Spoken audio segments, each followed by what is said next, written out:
19 ছেপ্টেম্বৰ দিনাখন জুবিন দা ঢুকোৱাৰ পাছৰ পৰা আজিৰ তাৰিখলৈকেতো সেই দুখটো আছেই, কিন্তু সেই জুবিন দা ঢুকোৱা সেই খবৰটো পাছৰ পৰাই আজি আকৌ এটা দুখৰ খবৰ পালোঁ। আজি কিছুদিনলৈকে বাবু ভূঞাই আমাৰ অসমৰ গামোচাখন লৈ নাচ গান কৰি আছিলে।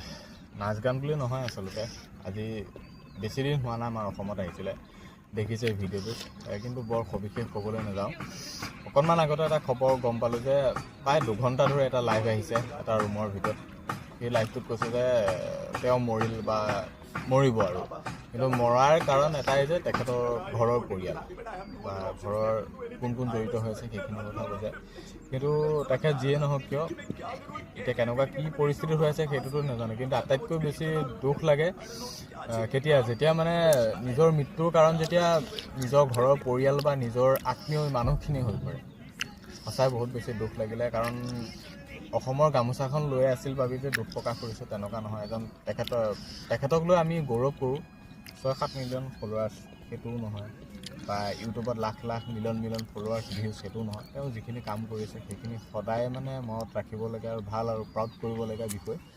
কিন্তু মানে সঁচাই বহুত বেছি দুখ লাগিলে আৰু এই খবৰটো পাই।